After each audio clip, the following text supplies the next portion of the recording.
The U.S. has confirmed that all 6 service members on board a military aircraft that crashed in western Iraq have been killed. The refueling plane went down while supporting strikes on neighboring Iran. U.S. military leadership says that it was not due to hostile or friendly fire. Al Jazeera's Kimberly Halkett is at the White House. So, Kimberly, we got a new briefing from the Pentagon and the head of the U.S. Armed Forces a short while ago. How are they framing the U.S. military campaign against Iran at the moment? The Pentagon is framing this war as a success, much like the U.S. president has in his previous statements, including one posted about 8 hours ago on his social media platform, Truth Social. But this is coming even in the face of mounting casualties. As you point out, CENTCOM confirming now 6 American deaths as a result of that mid-air collision in a refueling incident that occurred with that KC-135 tanker. And we know from Iran's retaliatory strikes there have been mounting injuries as well. But the White House and the Pentagon downplaying this. In fact, the chair of the Joint Chiefs saying in a briefing a couple of hours ago that 90% of those that have been wounded have been able to return to duty, given the fact that they say they are minor injuries. So the United States is projecting that this is a successful mission, even trying to make the case that Friday will be another, in their words, successful day, given the fact that they are ramping things up even further. Kimberly, so 13 American servicemen now confirmed killed. This is in 14 days of war. How do Americans feel about this war, given that the death toll is mounting? There is growing unease, even as the U.S. president has tried to prepare Americans that there would be casualties. What polling data shows is that a majority of Americans do not support the president's war in Iran. In fact, what they are saying is that they are skeptical that Iran was a threat. And as a result, what we've seen is the White House having to release slick messaging in the form of videos on social media that is styled in a Hollywood style or a video game style to kind of sort of beat the chest of the ordinary American. But what they're particularly targeting with these messages are Republican supporters who are becoming increasingly skeptical, in addition to Democrats as well as independents. All right, Kimberly Halkett reporting from the White House. Thank you. The United States is taking heavy losses in the war in West Asia. It has lost 13 soldiers so far, and 140 of them are injured. 4 American jets have crashed, 10 American radars lie in ruin. But a bigger problem seems to be appearing in the high seas. Iran claims that it has struck American nuclear-powered warship. The CENTCOM has quickly denied this claim. Our next story brings you more details.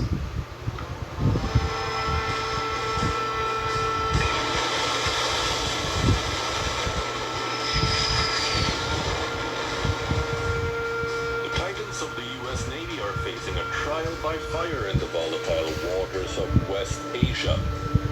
From the Arabian Sea to the Red Sea, American supercarriers are being hunted by a new generation of Iranian lethality. The untouchable symbols of global power are suddenly looking vulnerable under a hail of Iranian weapons.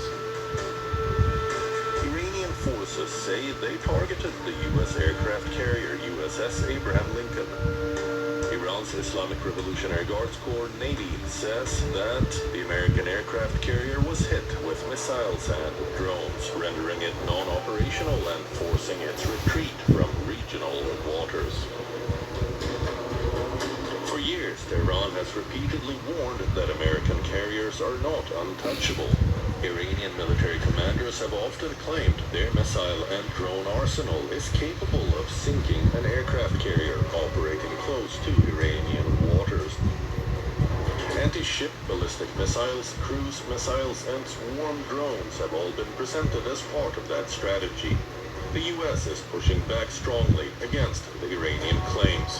U.S. Central Command says there is no damage to USS Abraham Lincoln. It asserts the carrier strike group remains operational and continues to carry out its mission in the region. The conflicting narratives highlight the growing information war surrounding the conflict. At the same time, another incident has raised concerns about the strain on American naval forces. On Thursday, a fire broke out aboard the aircraft carrier USS Gerald R. Ford while it was operating in the Red Sea. 2 sailors were injured, though the fire was quickly contained. Together, these incidents underline the intensity of the war at sea. Aircraft carriers remain the backbone of U.S. power projection. But in a region filled with missiles, drones, and escalating tensions, even the most powerful warships are operating under constant threat. Bureau Report, WION, World is One. You've been running simulations on a war with Iran. Yeah, every strategy for 20 years, and it's playing out right now. So I can tell you that we are losing control of the situation. Like, we don't know where that nuclear material is, but they have the material for 16 nuclear bombs, and we've given them every incentive to develop them.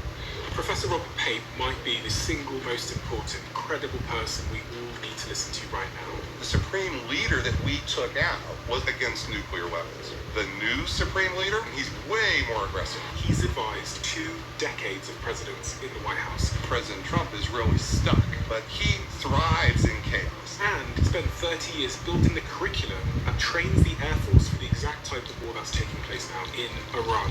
And one of the most mind-blowing things I've learned is that there are 3 stages to this conflict. Unfortunately, Professor Robert Pape, who has 2 decades of being correct with his predictions, gives a 75% chance that Trump is about to escalate to stage 3.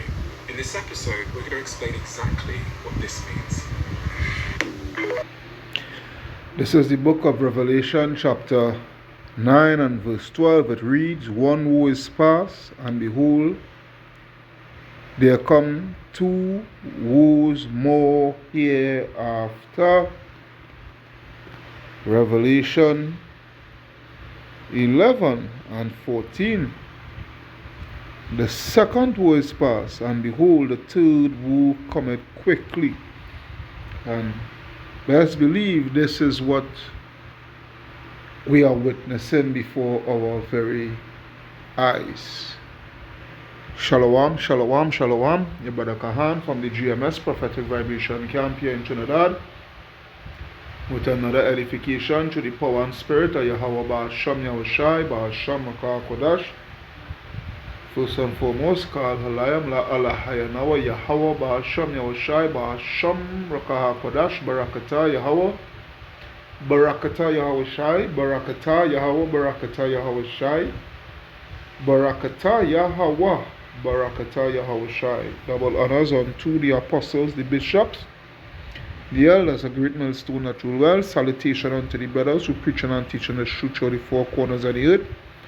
Risking their lives and their freedom to do so no more than ever. Shalom unto the speckled blood Israelites, and shalom unto the very few but faithful Akwat, which is the sisters that listening and learning. This is another installment of Who Say War.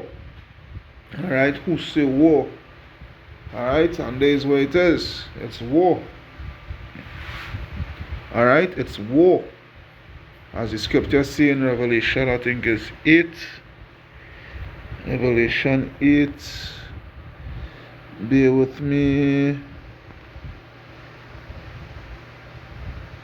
Here, I know it's Revelation in back. I remember the exact verse. I think there's the verse here.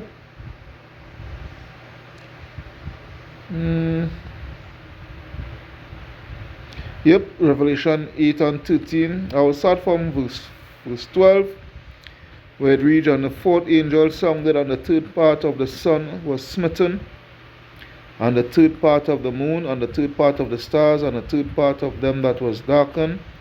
And the day shone not for a 3rd part of it, and the night likewise." Alright, because of what? Because of the nuclear fallout. Alright, radiation, what have you. Verse 13, "And I beheld and heard an angel flying through the midst of heaven, saying with a loud voice, Woe, woe, woe." Alright, woe, woe, woe. The word woe goes into destruction. Alright, to the inhabitants of the earth by the reason of the other voices of the trumpet of the 3 angels which are yet to sound. So woe, woe, woe, destruction, war. Alright, war. This is what it is. This is what it is. This is what we are in here now. Wake up the mighty men. Let the men of war draw near. Roughly paraphrasing Joel chapter 3. Alright? There is what it is. So we seeing I just was going through my page, my YouTube page there. Alright, and I'm seeing that Trump, he issued 5,000 Marines to the Middle East. Let's believe that number is going to be increasing as the days goes by. Alright, as the days goes by. That is why the scripture say I'll have to go to that Joel. I'll have to go to that Joel 3, but verse, I think it's verse 13. It's actually 14. I'll start from 13. Joel 3 and 13. Put ye in the sickle, for the harvest is ripe. Come, get you down, for the press is full. The fat overflow, for the wickedness is great. Multitudes, multitudes in the valley of decision, for the day of the Lord is near in the valley of decision. Alright? Multitudes, multitudes. So, alright, best believe as the days go by, the numbers could increase. The numbers could increase pursuant to, troop deployment by the way of Babylon. And then you're going to see NATO, they too following into suit. Alright? And don't be too shocked, because it is prophecy that what's his name, Putin decided to, he decided to join in and send in a contingent of men also too to square off against Babylon the Great. Again, who say war? Yeah? Who say war? Because this is what it is, Salakia. This is what it is. War. Alright? It's no longer on the horizon. It is judgment here. It is in your house. It is in your house. Alright? It is in your house. So war is about to take place in a great fashion, in a great way. A lot of people is going to feel the pain, is going to feel the hurt. It's done going on already. Alright? And with Trump sending those troops there, along with another carrier strike group, I want to believe. That's just fulfilling Joel chapter 2 and verse 20. I'm going straight to the point because I don't want to stay too long with this.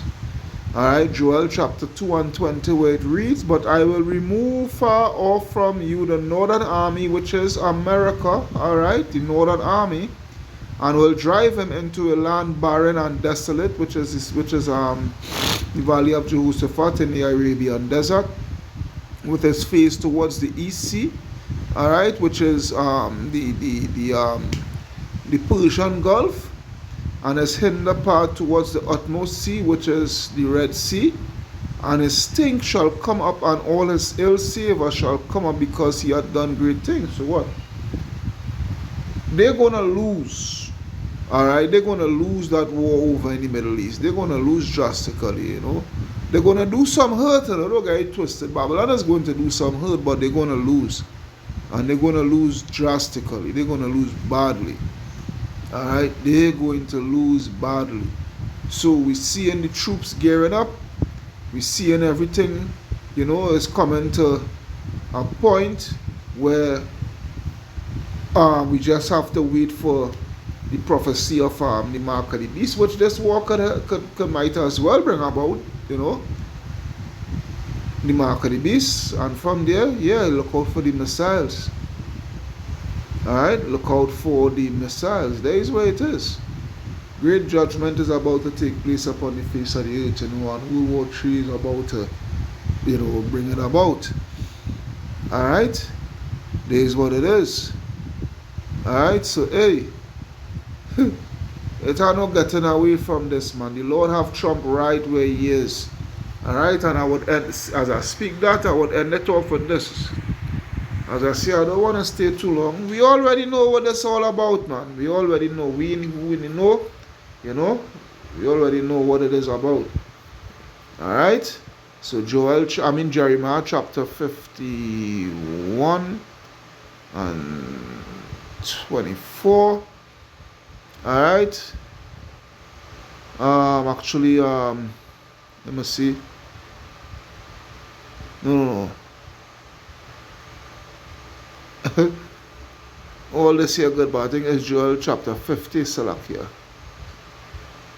Right. Joel chapter 50, and I will start at 23. How is the hammer of the whole earth cut asunder and broken? How is Babylon become a desolation among the nations? I have laid a snare for thee, and thou art also taken, O Babylon, and thou was not aware. Yeah? And that snare is who? Iran. That snare is Iran.